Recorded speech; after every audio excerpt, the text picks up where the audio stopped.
I'm a bit of a dog man, and you better believe that if you were to wear open-toed sandals around me, I would get down on my haunches and take a big whiff of those barking dogs. However, that promise, and I assure you it's a promise not a threat aside, that's not the subject of today's videos, or at least the dogs of today's videos. Today we're talking about the most serious political issue in the whole of the UK, the banning, euthanizing, and murder of thousands of XL Bully American dogs. Seeing as the majority of my audience are in fact Americans, and also because they're women, I feel like I need to explain it to you. You see, in the UK, ever since I've lived here, there's been one goofy situation a year. I mean, I don't know what it's like in other countries, but I can tell you for a fact, the UK has to squeeze one silly news story into the cycle every once in a while. I remember a couple years ago, it was incredibly shocking, going from the ETV news report where people would talk about multiple murders in one day, to then listening to Sky News talking about the Celebration Box in the UK, and how they were absolutely furious at the fact that they were getting rid of, I believe, the Bounty Bar, as it's a Christmas tradition. This silly cycle just happens to focus on the dog breed, the XL Bully, and how they're all going to be murdered by our now sitting Prime Minister, Rishi Sunak. I'm sure I don't have to tell you, as you can see in the background just by looking at this dog, that it's built like a short bodybuilder and has the jawline that could probably crush a small child's skull in one bite. A fact that is statistically backed, as before the year of 2021 there was only 3 dog attacks per year in the UK, and since that time there's been at least 23 a year, with the majority of them being XL Bully involved. In spite of what certain sects of the population will have you believe, and we'll get into them, trust me, these are incredibly dangerous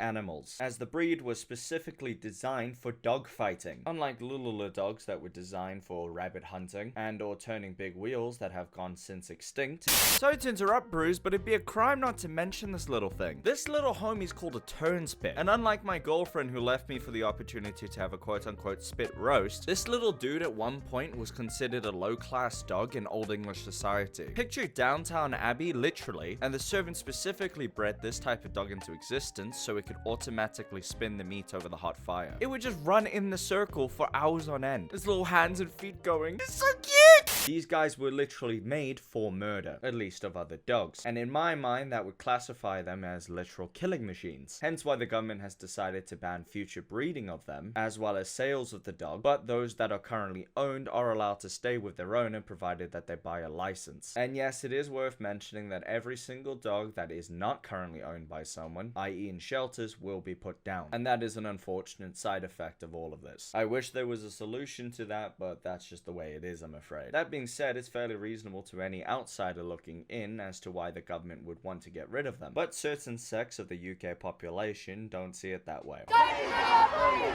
Save our bullies! Save our bullies! Save our bullies! Save our bullies! That video I just showed you was from a protest in which hundreds and thousands of people took time off their very busy schedule to march at the Prime Minister's house in order to protest the ban. Sorry, I can't even say that with a straight face. None of these people have jobs. Another factor about the XL Bully in the UK is it's also heavily stereotyped for good reason, as typically, and probably the only people who own these dogs, at least as far as I'm aware, are unemployed doldosses, and or chavs, and or part of the traveling community. It would be insane to see 68-year-old Susan, who's worked her whole life, owning one of these beasts. But it would not be an uncommon sight to see 25-year-old Dave, who's never had a job in his life but somehow has his entire hand covered in tattoo sleeves and the freshest of winter gear, sitting on his couch while he's enjoying Sky Television. I can't stress this enough, guys, if you're not from the UK. It's like how you would associate a Dalmatian with the fire department. An XL Bully is always associated with a loser, and or a loser who can't seem to wrap their head around the fact that they're being taken away from you because you're not a responsible dog owner. Not that that even matters anyway, because the most trustworthy dog owner in the world, I wouldn't want to have one of these f***ing little monsters. Sound off in the comments, kings and queens of Job Center Plus, but I would argue that the same reason why you shouldn't have guns in the UK, even though you can for proper licensing, is the same reason why you shouldn't have an XL Bully. They are ferocious, and there's no way that we should be able to trust someone who's not even capable of getting a job to look after a creature from ancient ancient Greek mythology. Now, if it's not clear to you guys, I'm sorry, but I'm heavily in favor of getting rid of these guys. And yes, it sucks that they're gonna get put down, a majority of them, but that is the nature with dogs and breeding. Many distinctive breeds have gone extinct because their purpose has no longer sought fit. And since a bunch of losers don't want us fighting our dogs anymore, these bad boys inevitably are also gonna breed out. Human intervention or no. I want to clarify and say I'm not an evil person, depending on who you ask and whether or not they escaped. As when I first heard news about this story, my heart actually broke, because I felt sympathetic towards the dog owners that were losing out on their best friends. That was until I nearly got into a street fight. I'm not making this up and I'm not joking, I'm talking maybe like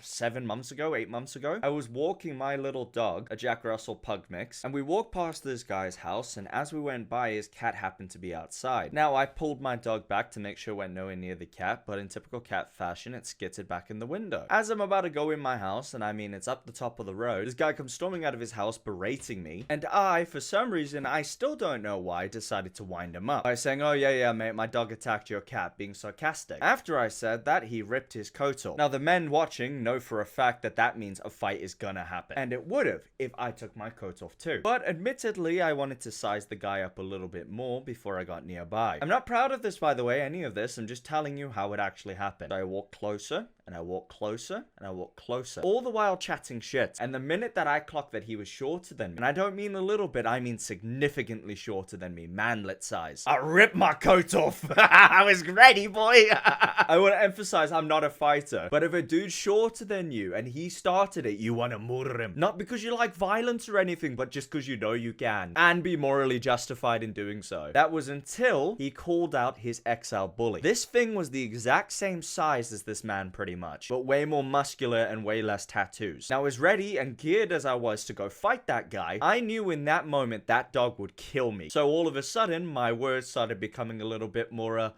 flamboyant, and I managed to convince him to back down from the fight, not because I wasn't confident in the fact that I could kick him into a pulp, but I didn't want to let him know that his dog would kill me, and I knew that it would kill me. I'm not one to toot my own horn. I still won that interaction because he went in with his head down below, and I know for a fact he's still thinking about it to this day, which just brings me so much joy. But also the fact that he was demasculated in front of his dirty looking girlfriend, and ever since then I've been on the kill bully train. Chugga chugga chugga choo-choo. I'm gonna say for the record, I do feel bad for legitimately good dog owners, but the overwhelming majority of people aren't good dog holders, and I think a better alternative to, you know, murdering a bunch of dogs on British soil, especially when they served in Iraq amongst other things, maybe we could just issue special licenses to people who've gone through special training courses, as well as mandatory muzzle and lead requirements when they're being walked outside. But then again, I'm a person who eats chicken, steak, and pig, so what the f*** do I know and what the f*** do I get to say in the situation? Aside from you legally have to subscribe to Dino because that's what the bullies would want. Thanks as always, guys. Just get a normal dog, and I'll see you next time. Bye bye.